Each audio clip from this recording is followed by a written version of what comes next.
Voltamos, gente, para continuar aquelas aulas de antes e agora a gente vai falar um pouco sobre o pensamento iluminista.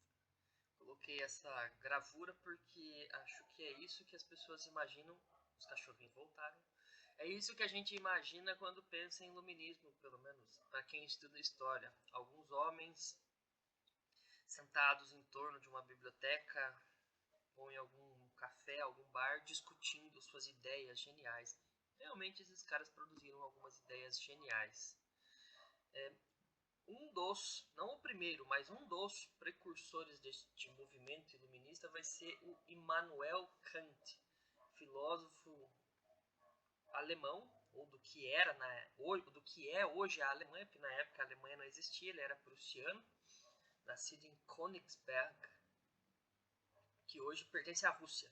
Enfim, ele escreveu em 1761 a sua Crítica da Razão Pura, que na sua época ele entende que na sua Crítica da Razão Pura tudo deve ser submetido à crítica, da religião ao rei. É importante ressaltar que o Kant escreveu várias críticas ao longo da sua obra, a Crítica da Razão Pura, a Crítica da Razão Prática, teve mais uma que agora está me fugindo, mas ele começa a submeter a própria razão à crítica. E isso impacta profundamente toda a filosofia que virá depois dele. Tá? Boa parte das críticas dos pensadores iluministas era dirigido à igreja e à monarquia absolutista. Essa crítica, inclusive, ela anda par e passo com a crise do próprio antigo regime. Uma alimenta a outra e a gente vai ver que isso vai resultar nas revoluções burguesas, inglesa e francesa posteriormente. Porém, além da crítica teórica, o regime absolutista entrava em crise na medida em que o equilíbrio entre as forças sociais atuantes no Estado se tornava cada vez mais instável. A burguesia, ascendendo economicamente, passa a ter um papel preponderante na própria manutenção do Estado, porque são eles que vão emprestar dinheiro para os Estados se manterem, mas eles não tinham acesso à política.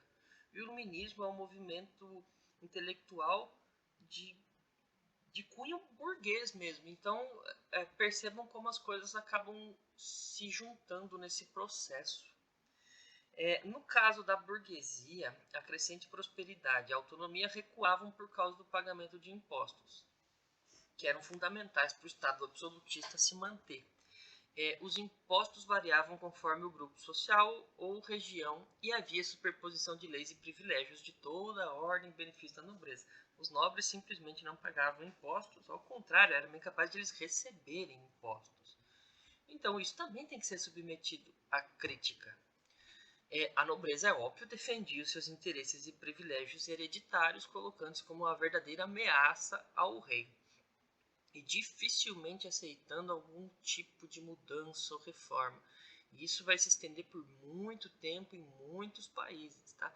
Na Rússia, por exemplo, os privilégios feudais só vão ser timidamente atacados nos anos 1860, 1870. Tá? Muito tempo depois.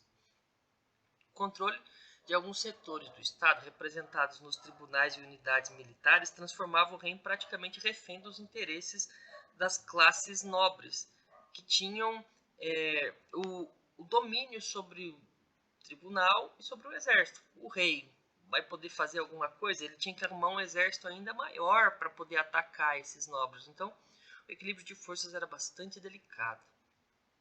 Só que o fortalecimento do racionalismo no século XVIII se deu em grande parte pelos avanços das ciências naturais. Então, ao desenvolvimento de um modelo científico estritamente racional, que passa a partir de então a condicionar a própria crítica das ciências humanas em relação ao mundo.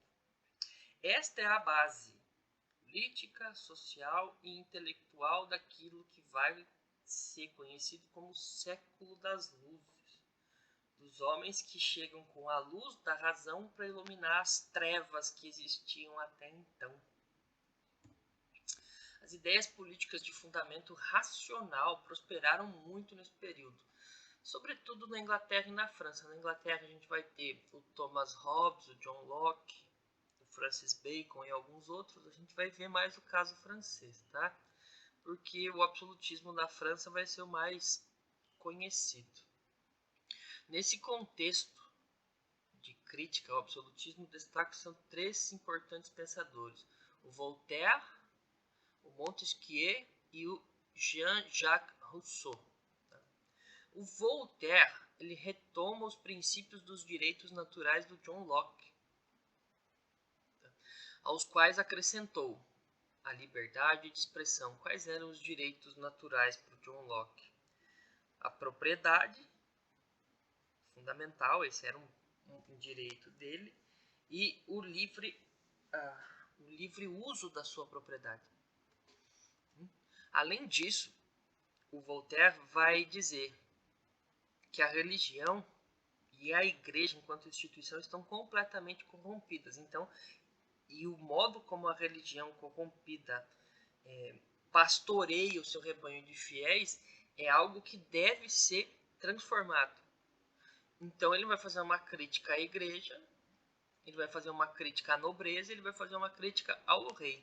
E ele vai mas ele vai ter uma postura um pouquinho diferente dos seus conterrâneos e contemporâneos, porque ele vai defender uma aproximação entre os filósofos e os príncipes, para que os filósofos convencessem os príncipes a tornarem os seus governos mais racionais. Os outros dois não toleravam esse tipo de coisa.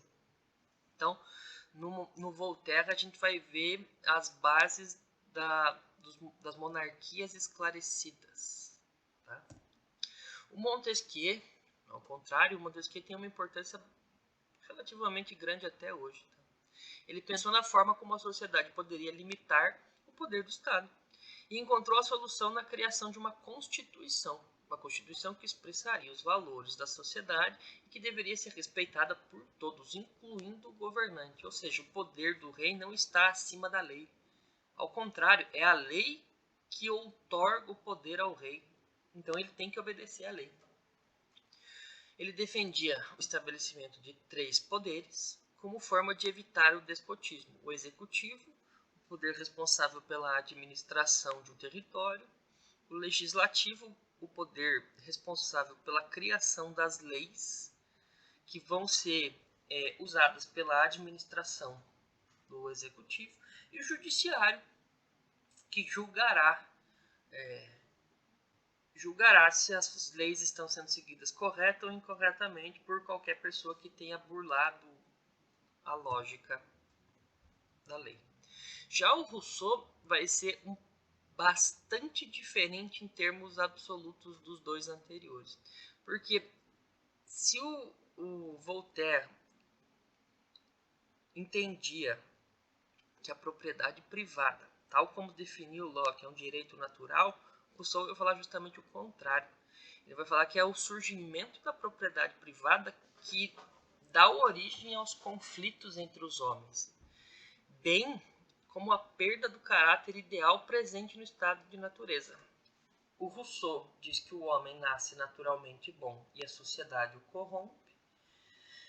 E o Locke vai falar que a sociedade é ruim, né? Todo mundo contra todo mundo, é a guerra de todos contra todos, e que a gente precisa de um governo forte, de um rei, para controlar esses instintos naturais. Tá? Então, o Rousseau vai falar que a soberania não se encontra na figura de um rei, mas no próprio povo. E aí a virada fundamental. E o governo deve expressar essa vontade geral. O fundamento da vontade geral, que é um conceito muito importante para o Rousseau, encontra-se na concepção segundo um grupo de pessoas reunidos criava uma nova entidade. Não mais um conjunto de indivíduos, mas uma coletividade. Então, um grupo de pessoas reunidas que consegue conversar, que consegue dialogar, ela não é um conjunto separado de homens, mas é uma sociedade. E essa sociedade tem uma vontade geral. E essa vontade geral é o que deve orientar a coletividade, não a vontade do rei, do soberano. Entendem? Outro ponto fundamental, para explicar este slide, porque ele está aí, outro ponto fundamental do iluminismo vai ser uma virada em relação à interpretação do que era a economia. Tá? Então, durante séculos, a prática econômica dos Estados europeus foi orientada pelos princípios do mercantilismo ou do metalismo. Quanto mais eu acumular de dinheiro, melhor. E eu tenho que utilizar todas as forças possíveis para privilegiar a economia do meu reino. A partir do século XVIII, no âmbito do iluminismo, surgiram novas correntes econômicas que rejeitaram esses princípios, como a fisiocracia na França e o liberalismo na Inglaterra. Falando especificamente do liberalismo econômico, ele não foi desenvolvido por uma pessoa só, mas tem uma das suas grandes figuras, o Adam Smith, que era escocês. Ó, cachorro de novo aí. O Adam Smith ele parte do pressuposto de que a origem última de toda a riqueza é o trabalho humano. Então, só há riqueza onde há trabalho. Tá? E que a riqueza de uma nação, e esse é o nome de um dos livros mais famosos dele, A Origem da Riqueza das Nações. O título é bem maior que esse, mas é conhecido carinhosamente como A Riqueza das Nações. Tá? Ele vai dizer que a riqueza de uma nação depende do trabalho que ela desenvolve, portanto, depende das pessoas trabalharem. Mas para as pessoas trabalharem, elas precisam ter liberdades econômicas. E essas liberdades precisam ser respeitadas pela monarquia, senão não vai haver geração de riqueza. Quais são essas liberdades econômicas que o Adam Smith vai identificar como fundamentais para o desenvolvimento da riqueza de uma nação? A livre iniciativa, isto é, a ideia de que o sujeito, independente de quem ele for, possa fazer os seus negócios. A concorrência, a ideia de que o Estado ou um outro indivíduo não vai fazer absolutamente nada para impedir a livre iniciativa. E também a liberdade de consumo, a impossibilidade de proibir os sujeitos de comprarem o que eles quiserem. Tá?